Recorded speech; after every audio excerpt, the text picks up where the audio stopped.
Welcome to Betting Weekly Extra Time European Edition. You're with Dan Roebuck alongside me, Steve Wyss and James Eastham. Lot of rotation talk on the Premier League show this week, fellas. I just wondered what your thoughts were from a European standpoint, because obviously a lot of the European teams involved in fewer games, winter breaks. Does it matter so much, Steve and James? Steve, I'll come to you first. How are you? Well, good day to both you, Dan, and James, and all the watchers and listeners as well. Do you know what? I think it's quite a difficult period in the soccer world, really, because we've got a lot of things going on. We've got the scheduling to consider. We're in the middle of a transfer window, and I think that could unsettle players' heads. We don't know whether certain teams are coming or going with that sort of thing. And it's been a managerial merry-go-round like nothing I've ever known, to be honest. It's got ridiculous. So I think it's a difficult period. In terms of the rotation aspect, I don't personally think we see the full consequences of that until April and May, really. I think that is when it can really kick in. Premier League's a little bit different because the Christmas period was absolutely nuts, really was. At the moment, most of these Euro leagues have had some sort of winter break, even if it's only 1-2 weeks. So, yes, to answer your question, it is less of an issue, but it's a dangerous period. And then I've not even mentioned the weather, have I? I don't think I'm ever going to mention it again. But it's one of those periods where there's a lot going on. Yeah.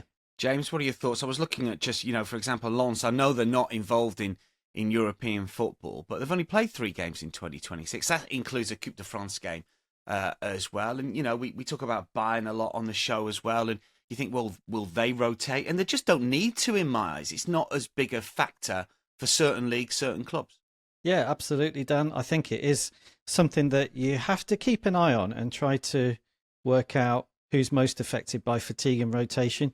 You mentioned Lens there. I'm going to make a point we've made many times on the show over the last 18 months, which is teams who are not in Europe, I think start to have a real advantage now as we ramp up towards the end of winter and into spring. We've got the final round of Champions League, Europa League games coming up next week. Some teams have got everything to play for there. Some teams have got nothing to play for there. So we could see rotation come into play with the league matches this weekend. So it's difficult. It's not an exact science. We can't always correctly second guess what managers are going to do. But you do need to take into account, I think, at this stage of the season, who has got the more packed fixture lists. This is true.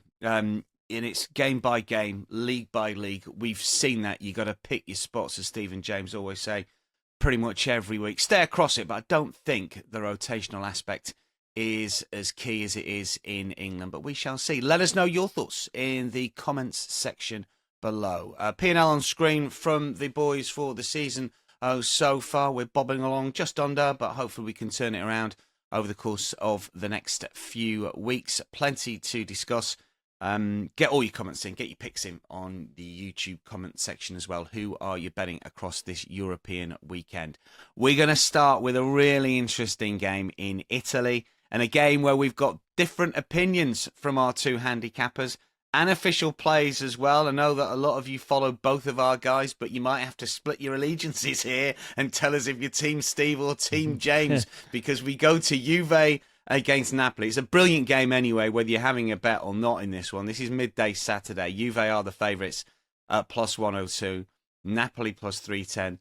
The tie at plus 205. I track 13 different markets for profit and loss across the major leagues. Juve and Napoli are only profitable in 3.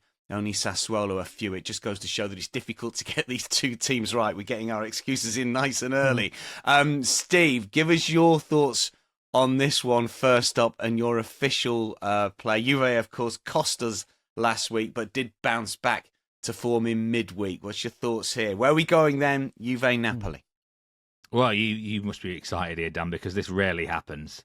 It's rare that there's a difference of opinion, let alone official units on the table split on any of the games we've got.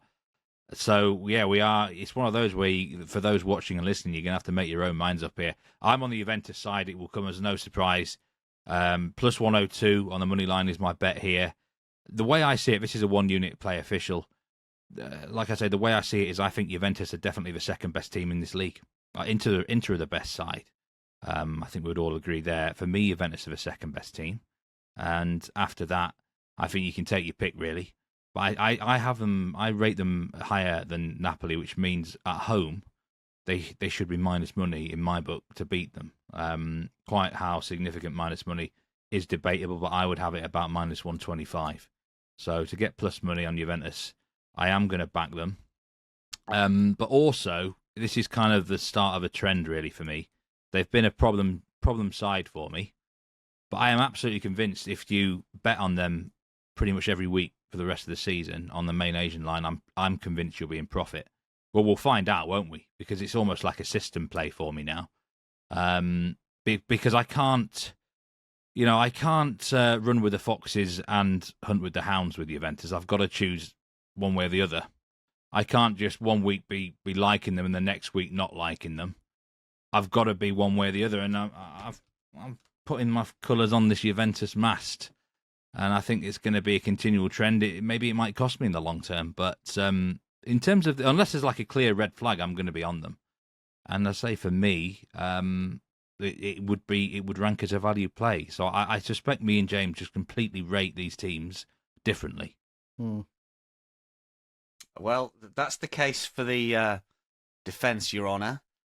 Ladies and gentlemen of the jury, for the prosecution, James Eastham to the stand. James, what you got? Yes, sir. I'm on the other side of this. I'm back in Napoli here with a half-goal start on the Asian handicap, which is available at minus 129. Steve makes an interesting point, though, about Juventus and the fact that, you know, if you're going to back them, then you should probably back them throughout and stick with them. I've obviously backed them several times recently. I think they've been a great play on the handicap. So the reason I'm going against them here is, for me, this is a game about current form against more long-term class, actually, and experience. The reason I'm back in Napoli is I feel that their price here of plus 310 doesn't take into account the fact that they are the defending Serie A champions. They know their way around this division over the last 18 months.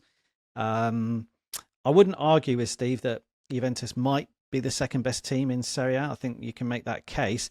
I just feel that Juventus are still a little bit green as a team at the top of the table, a little bit raw. They've obviously had managerial changes and they're still sort of finding their best 11 as they go along here, which has served them really well. They've had some good performances recently. We've backed them and won big on the handicap when they played lesser teams. I just feel that Napoli will give them a different sort of challenge here because it's a team that can raise its game against the big sides. We saw them do it last season. We've seen them show that when they are at their best, they can be difficult to beat. So, yeah, that's how I see the game. It's about hoping Napoli remember what a class act they are over the medium term, let's say, since the back end of 2 seasons ago and then all the way through last season where they really learnt how to play as a side. And I just felt the plus 102 on Juventus, which is giving them pretty much a 50% chance of winning the game, slightly underestimated that experience that Napoli have got. A couple of things I should mention on this game. They are playing in the Champions League next week, these two sides, and it's obviously slightly different circumstances in that Napoli do go into their final Champions League game currently down in 25th place in the Champions League group phase. Now, Juventus are 15th in the Champions League table. They probably like to be a little bit higher than that, but of the two, you would have to say there is probably a bit more riding on it for Napoli than there is for Juventus when they go into that final match day. So will Napoli have one eye already on that Champions League final group game that they've got against Chelsea?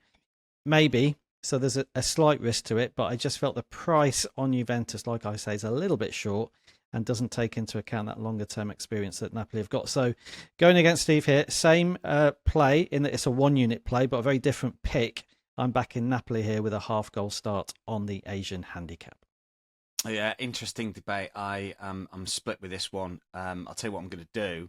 I completely agree with Steve in the fact that Juve are the second best team in the league, according to expected goals difference, plus 0.89, only behind Inter, who are plus 109, just the model that I'm looking at the minute, with Napoli down in 7th, incidentally. But I think at the prices, Napoli are the bet on the Asian line. So I'm actually going to go with James's advice here. Let us know. Are you team Steve? Are you team James? Are you neither? Is it too close to call? Get your thoughts in the comments here. Obviously, 2 official plays as well. From a show point of view, we're sort of hoping that Steve wins because his is the plus money play. Yeah. But the most interesting stat about this game is, Dan, it's only going to be the second official manager matchup between Conte and Spalletti, which is remarkable. Is that right? That's incredible. The first one was back earlier in the season when Napoli won 2-1 in December. So that is incredible when you think about it down the years, that how long these two have been going on for. Yeah, that is incredible. Sometimes you get those little quirks. So there's not a lot of managerial data, which I know that some bettors like to take a look at as well here. So there's some known unknowns, but it's going to be a really interesting game. It's Saturday midday. Should be a cracker. Steve is with Juve, James with Napoli on the Asian line. Let's get to the Bundesliga, shall we? We've got official plays in the games at Eintracht Frankfurt and Bayern. Both are 9:30 a.m. Saturday games. We'll get Steve's thoughts on Eintracht Frankfurt against Hoffenheim first up. Eintracht Frankfurt plus 175, Hoffenheim plus 138, which I guess is a surprise if you just take in sort of recent seasons, because obviously Eintracht Frankfurt are a Champions League side team, but they've had all sorts of issues. They've changed their manager. But one thing that has been consistent is the amount of goals that we've seen. Dennis Schmidt's in temporary charge. That continued in midweek, of course. What are your thoughts on this one? Well, I mentioned last week I was actually surprised to see Hoffenheim the favourites against Leverkusen. And again, I'm actually surprised they are the favourites away to Frankfurt. Now, I think the books have finally cottoned on to them, how good they are this year. In fact, we might get a stage maybe in the next few months where they might be worth opposing actually on Asian lines if they become overrated. But I'm never really that interested in getting involved with them on money lines and stuff like that. It's the goals market which is the key with Hoffenheim. They did let me down last weekend, just a 1-0 win against Leverkusen. But there was a lot of chances in that fixture, especially from Hoffenheim. It certainly should have been more than one goal in it. So I'm sticking with the goals over 3 Asian here. Eintracht Frankfurt, I'm a little bit concerned. They have changed their manager. Well, I say changed. They've sacked top dollars out of a job. And Dennis Schmidt has come in for the interim. And Schmidt said before the Champions League game midweek that we aim to be tighter, more compact. And, I was a bit concerned that maybe we might get a low-scoring game, but they were even worse defensively, I thought, at Karabakh. And way too open. I don't think this can be fixed very, very quickly. There's still in the back of my mind that, might they set up really defensive suddenly, randomly? And if that case, I could be done here. But like I said, I can only judge what I'm seeing on the field, and I don't think anything has changed just yet for Dennis Schmidt. And he's going to have to fight fire with fire. So, on a goal line, which I thought would be 3.5, to be honest with you, Dan. I thought it'd be bordering 3.5. We can get an Asian goal line of over 3 at minus 125. Based on what we've seen from both teams for most of this season, this should be a match containing quite a few goals. It's just, there's a small risk, like I said, with the Eintracht Frankfurt change of manager, but all things considered, this has to be. It was clearly my best Bundesliga pick of the week. There wasn't really much else that tempted me in this league apart from perhaps RB Leipzig, but they're against one of my old foes, Heidenheim, so I couldn't go down that route even for a lean.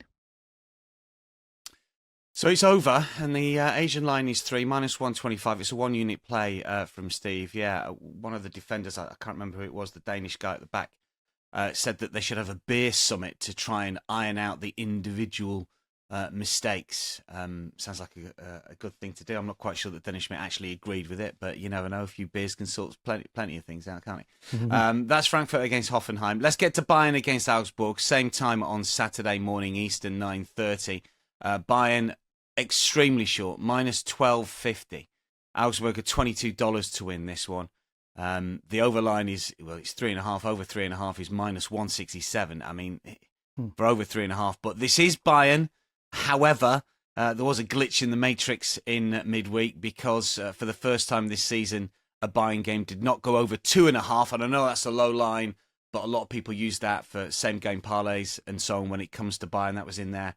Win over Union Saint-Gilloise.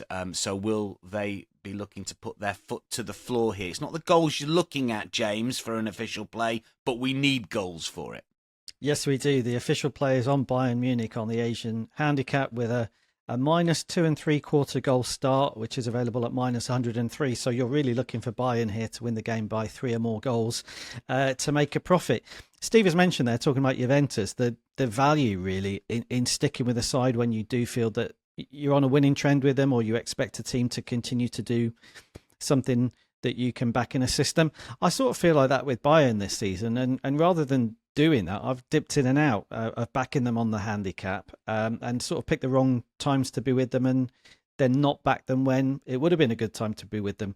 They have generally cleared this handicap line. They have generally been winning games by 3 or more goals at home in the Bundesliga. They've had 9 home games so far, and 6 times they've won by 3 or more goals. So it's a profitable trend, and you can still get them even though they've been showing they can win games at home by big margins, close to evens here. So I think, will they go for it every single week now that it looks like the Bundesliga is pretty much in the bag? I personally think they will, actually. I think there's all sorts of records they can aim for. I think there's obviously individual players in that team like Harry Kane who just want to keep racking up the goals. There's players playing, maybe not for World Cup squad places, but World Cup starting 11 places in that squad. So I think there's plenty of reason to think that we're still early enough in the season for Bayern to keep going for big wins at home, rather than just accepting any sort of win. And like I say, I think they've shown all the way through this season at home that they are capable of winning, by 4, 5 or 6 goals or even more than that. So I feel a little bit shortchanged in the way that I've backed them sort of sporadically to do this sort of thing. And maybe it's something that, with hindsight, you look back on and you think, well, if we'd only done this all the way through the season, we would have made a profit. So I'm backing them this weekend. It's a 1-unit play from me. It's Bayern with a minus 2 3/4 goal start. And we should just say about Augsburg away from home, they've not been great. They've lost 6 out of 8 away games so far this season. Not always lost big. We should say that. I think they've only lost 2 out of 6 by 3 or more goals, but Bayern are obviously a completely different proposition to every other side Augsburg would have faced in the Bundesliga this season. There's no other team that can win big like Bayern can, so I'm expecting a comfortable Bayern Munich win, and as I say, with this play, if they win by 3 or more goals, then you are going to make a profit. Now, hopefully you've been across all of the Australian Open content that we've been providing since the start of the first Grand Slam of 2026, because Nigel, Sean and Tim have been crushing it. A lot of really good winners, a lot of plus money plays that have come good, and you can get an Aussie Open bonus bet from Betting Weekly and Bet Rivers. Enter the bonus code BWAO26 in your Bet Rivers app to get a $10 bonus bet to use on an Australian Open wager. The code is BWAO26. Offer expires on January the 31st. Must be 21 or over. Eligible players only. Also, when you log into Bet Rivers, you can receive a daily Australian Open profit boost to use on the day's matches. Back to the soccer across the continent in Europe for you. We're going to go to Spain next, and we've got some thoughts from Steve on the 12:30 game on Saturday in Sevilla. Sevilla against Athletic Club. Sevilla plus 195, Athletic Club at plus 155. The tie plus 200. Sevilla, as we know, Steve, have been an overs team over the course of the season, plus 808 to level stakes over the course of the year, the best record in La Liga. But we've stepped off that train recently, even though we've made some money from it at the start of the season. It looks like we're going back on it here in this game against Athletic Club. Yeah, you said it there, Dan. I think you've got to recognise sometimes when to get off a train and then when to get back on it. And I think now is the time to ride the Sevilla overs again. Because, I mean, based on what I saw last week, the match against Elche, and unfortunately they did us in, didn't they, with a late equaliser. Did us, yeah. But, they deserved it, really. They were the better team in the game throughout. They created a lot of chances. I think they had over 25 shots. Just the manner of the game, it was so frantic. And it was the Sevilla of old, really, like that we saw in the first 2 months of this season, which kind of, I don't know, some teams maybe adjusted their tactics for that, and that's why we saw a few unders.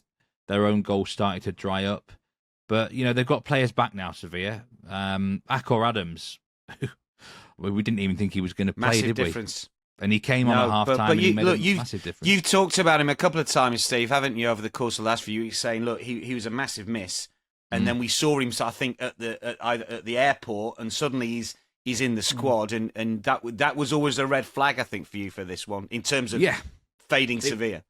Yeah, I was disappointed to see him on the bench and then come on and then made such a big impact. And I say I think their squad's in a much better condition. So the bet over 2.25 Asian goals for 1 unit play here, minus 103, which in some ways doesn't make sense because Athletic Club are a known kind of under team really over the last 5 years. Of late, though, we've seen their defence concede quite a few goals. They are missing, or they've been missing offensive players in this period, but surprisingly scoring goals, which doesn't make sense, does it? I mean, the Atalanta game midweek doesn't make any sense at all in the second half. They were so clinical with their chances. What I think, though, is that this will become a shootout game, an end-to-end type of game, and Athletic Club will naturally get chances by default. So whoever's in their attacking positions will get some opportunities. And I believe it's a sort of match where we get both teams score, and there's a good chance it'll go over this goal line. I think there's a good chance of exactly 3 goals in the game, which will cover this 2.25 line. I don't think it's going to go crazy over, but I think it will go over the mark. So, yeah, I'm definitely looking to get back on the Sevilla goals train because that was really the sort of performance that I saw on the field on Monday night made me think, hold on a minute, they're going back to sort of basics here, which in this instance with the manager is attack, attack, attack. There's a couple of things I just want to add to back this one up for you, Steve. The first one, I thought there was a bit of a feel-good factor around Sevilla with Acker Adams and his UK coming back. Don't you? If you saw the young kid wanted his shirt and that sort of thing, and you think this is a team that had lost their last 3 in La Liga, hadn't scored, as you say, but 2.75 expected goals, their second biggest figure of the season, massive plus. And then the Athletic Club game, it's almost like they knew that they needed to win at Atalanta. Very, very difficult to do. Through caution to the win, came from behind to win it. And if they can ride that again, you're right. I think that there could be a few more goals to come in this game. It's a smart play. It's over 2.25 goals for Steve. It's a 1U pick at minus 103. Just sticking in Spain with Steve because we've got a half U parlay coming up here for games on Saturday and Sunday. They're 8 a.m. Saturday and Sunday Eastern. It's Rayo, Osasuna, Atleti, Mallorca. Tried and tested to a certain extent, one of them. The other one is sort of, a new name on the corners wagon. Talk us through the parlay here, Steve. Well, it kind of went well for me, didn't it, last week? My big odds SGP. So kind of done something similar here. This is a double. It's a corners double, team total corners double. Rayo, Vallecano, and Atletico Madrid. For Rayo, I don't really need to say much more, do I? Over 5.5 Rayo corners against Osasuna is the pick from that game. That's actually at minus 118. I think that's a really good single, actually, if you're interested in that. I'm not going to go match corners because Osasuna have the lowest average corners in the whole league. They don't create many corners. Just the style, the formation, the tactics, 3.05 per game. So we've got to go team total individual corners. I actually think Rayo probably win this game eventually, Osasuna have such a poor away record. So I'm kind of hoping it takes them a little bit of time to break them down, which often is the case with Rayo. But even if they do get ahead and score early, I still think they can get at least 6 corners with the way they play. And, I think Osasuna will be on the back foot quite a lot. And it's just going to be typical patterns from Rayo Vallecano. So I don't think it's asking a lot to get 6 corners from them. It's above their average of the season's above that mark. And then Atletico Madrid, we're going to need 7 corners from them against Mallorca, but I think we'll get them. Atletico average the second most corners in La Liga, 6.75. But whenever Mallorca play against one of the big teams, especially away from home, I am on alert for serious territorial domination. Mallorca play always the same way, no matter who's in charge of them. They come to these games away, they park a double-decker bus, they sit back, invite a lot of pressure, and, some of the corner differentials in these types of fixtures down the years have been ridiculously big. So Atletico, I would fully expect them to rack up tons of, potentially loads of corners here, especially if they don't get ahead early. Again, even if they do, though, I think they can still do it because they should dominate throughout. So the parlay is over 5.5 Rayo Vallecano corners against Osasuna, and then over 6.5 Atletico Madrid corners against Mallorca. That is at plus 218, Dan. Half a unit play. I think it really does make sense. Corners have served me well this year, so I'm going to stick with that trend. Yeah, nice SGP last week. We're going for a parlay this week. Back to the Future once again. Let's get some French thoughts from James and Steve here. We've got some official plays. We've got a ladder. We've got some leans from James as well. Plenty covered in Liga over the course of the weekend. We're going to kick off with the game between Metz and Lyon. James, you're up for this one. Lyon away from home. They're in brilliant form at the moment. You've not just got an official unit player here, but you've got a player to follow for us as well. Yes, I'm putting one unit on Lyon here, Dan, with a minus 3/4 goal start on the Asian handicap, which is available at minus 114. You may want to just back Lyon on the money line. They're minus 139. I would not talk anybody out of doing that. I prefer them on the Asian handicap with a minus 3/4 goal start because I feel that Lyon are capable of winning this game by a couple of goals and maybe even more than that if they turn it on. So yes, you've mentioned they're in great form. They've won their last 7 games in all competitions, which is their best run of form for many seasons actually. Playing some good football as well, not just winning the games, but playing really well. They had a great win a couple of weekends ago at Lille in the French Cup. I thought they played very well in that game. They've beaten Brest at home in the league, and they've won away in the Europa League since then as well. So everything's looking rosy for them. I think Lyon now start to think they can challenge for a top 4 spot in League One this season, which is something that didn't look likely earlier on in the campaign, but they found some form and they're right up there and they've got plenty to play for. So I really like what I've seen from them recently. This is a very winnable game away from home against the Metz side, who are bottom of the table. They look like they're going to stay, if not rock bottom, certainly in the bottom 3 or 4 positions all season. If they did manage to avoid relegation, I think they'd have done it extremely well, because against the better sides, they have on occasion this season been quite badly outclassed, and I think that's something we could see happen this weekend. They've changed their manager going into this match. Stéphane Le Mignon, the Metz manager, has gone. He's been under pressure for most of their campaign because of their results. They've brought in a guy who's been on the coaching staff before but doesn't have any experience at this level. So I'm not sure the manager change will make much difference, to be completely honest with you, over the next 3 or 4 months, because I think the lack of quality in the Metz squad is something that the manager can't do a lot about, and it would take a monumental effort for me from Metz this weekend to avoid defeat. So I think Lyon's the way to play it. As I say, you may want to take them on the money line at minus 139, but I just prefer them with this minus 3/4 goal start on the Asian handicap. The player I want to flag up on this game is Endrick, who has gone in at Lyon on loan from Real Madrid. Really high profile signing for League One, really, not just Lyon. We haven't had many transfers yet in the window coming into the division. And he started really well. He's looked very, very sharp. Importantly, he looks like he really wants to be there. You know, he obviously didn't get much first team football at Real Madrid towards the end of his time there. He looks like a player who's desperate to get out there and play, get minutes and show what he can do. Lyon have got a long history of having Brazilian players on their books, which I think will help him. There's a few people around that club who are Brazilian who can speak to him and help him settle in. And he was very impressive last weekend when they won 2-1 at home to Brest. Really lively, definitely gave them more quality in the final third. He had 4 attempts on goal in that game. 2 of them were on target, and he managed an assist as well. So there's loads of markets if you are looking for some player props this weekend in League One that I would consider because of Endrick. Just to run through some of those, he's plus 105 in the over 1.5 shot on target market.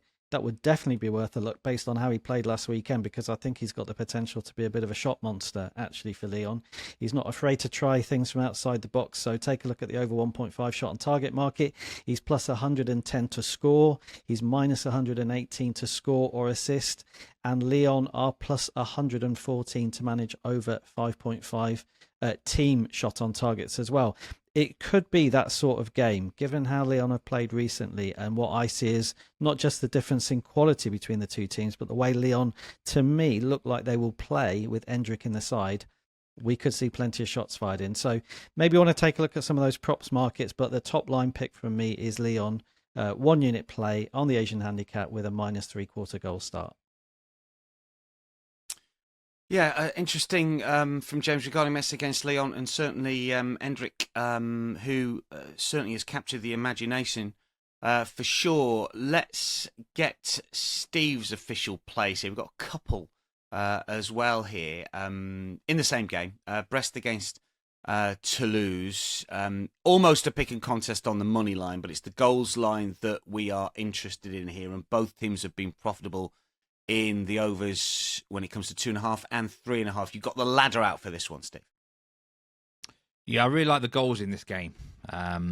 So my main 1 unit pick is going to be on the over 2.25 goal line, which really surprised me here. You could get this goal line at minus 122. And we don't have the official hot dog anymore, but I don't want to forget hot dogs. This definitely would have been it. Mm-hmm. So I am having half a unit on over 3.5 goals at plus 280 as well. I think this sort of match could explode. Whenever these two teams meet, there's a history of goals.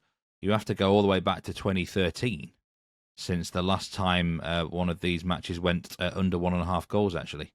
I just feel like when they play against each other, they fancy beating each other. Like, there's not a fear factor.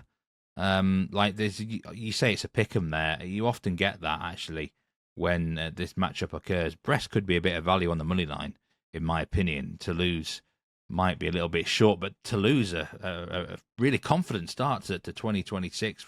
5-1 win against Nice last week. Before that, they won, I think, 3-0 before Christmas. So they've got goals in them at the minute.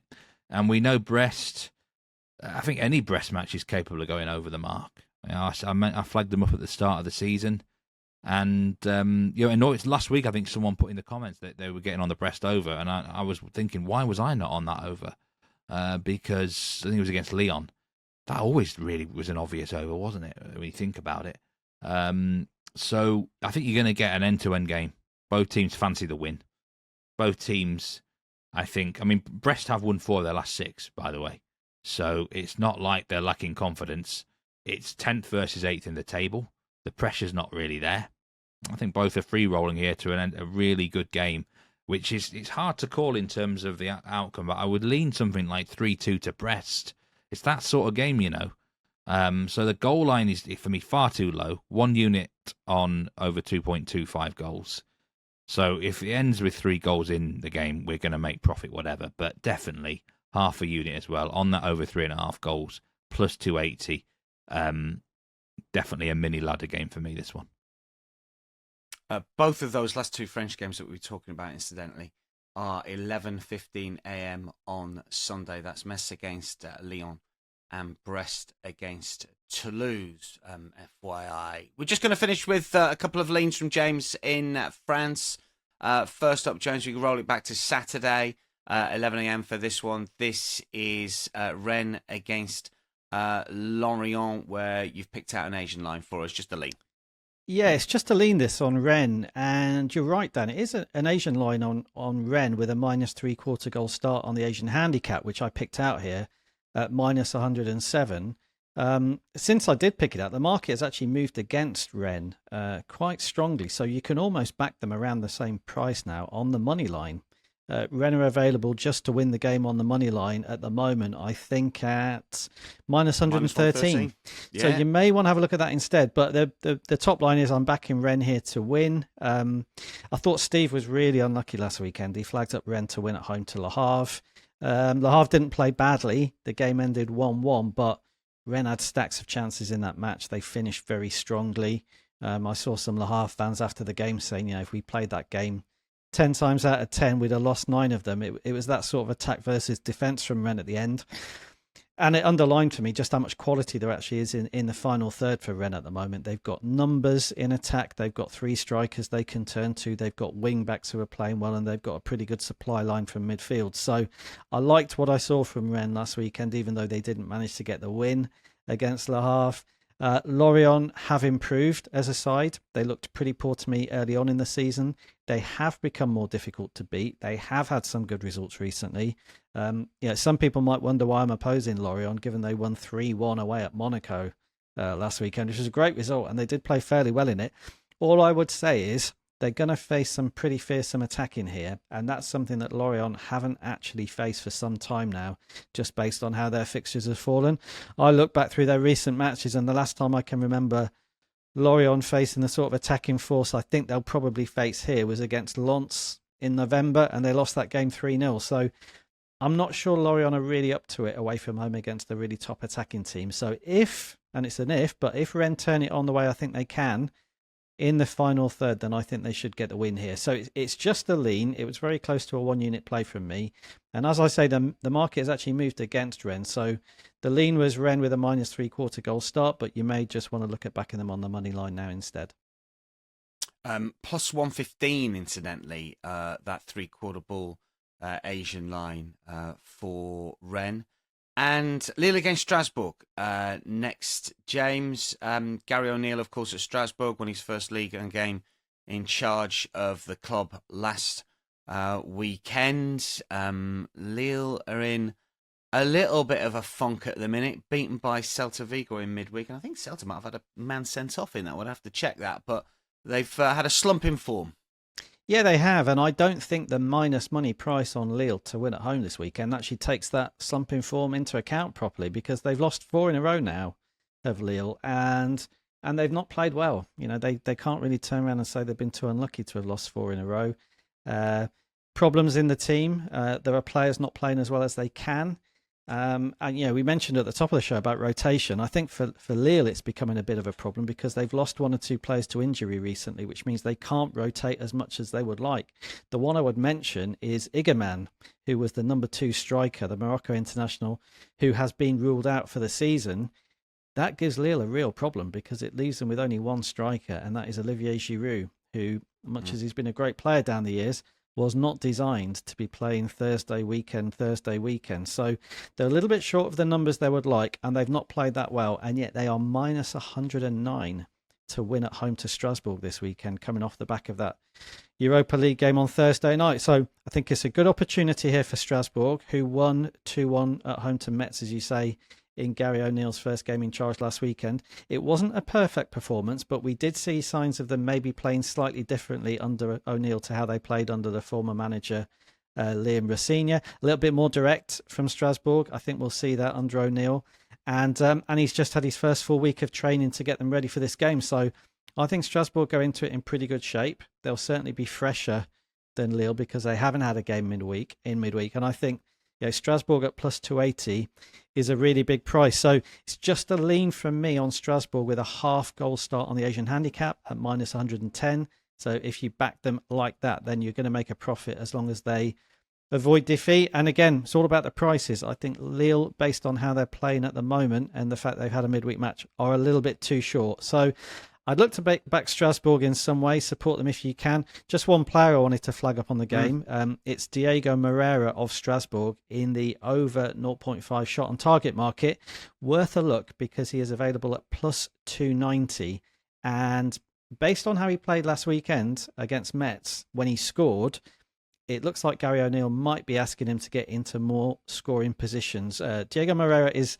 Well, he's a wing back or a fullback or a winger, but he played as a winger last weekend, and it was clear to me that he was being asked to see if he could contribute a little bit more in central areas. So it's a very small sample size. It was O'Neill's first game in charge last weekend, but I looked through all the prices on this game and I thought, wow, plus 290 on Diego Moreira, just have over 0.5 shots on target.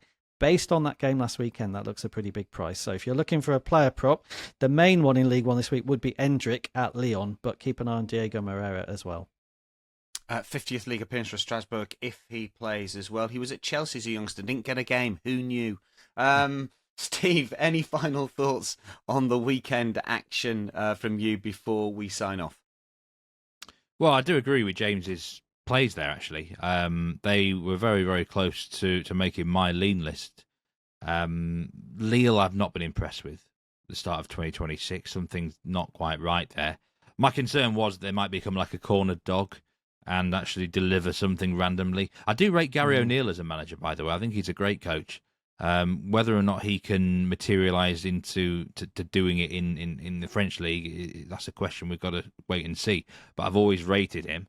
And then, last week, Rennes, how did they not win? I think that was incredible how they didn't beat Le Havre. It was quite ridiculous. If they play like that again, they should be beating Lorient quite comfortably. It is a local Brittany derby, though. So that was perhaps the reason why I wouldn't have made it an official unit either. And, strange things can happen in these local geographical matchups. I think there's only an hour between the two cities. And it's a fixture where strange things have happened down the years. So, but I do agree with both those leans. I think it's a great angles. Strong leans when it comes to the games between Rennes, Lorient and Lille against Strasbourg. Moreira did play in the League Cup for Chelsea. Don't at me, I've just triple checked. Steve, James, thanks for your company. Good luck to one and all. That's a wrap for Betting Weekly Extra Time European Edition. Follow us at Because We Win. Subscribe to our YouTube channel. Get your picks in the comments section below as per usual. We'll be back next week from all of us. For now, though, it's goodbye.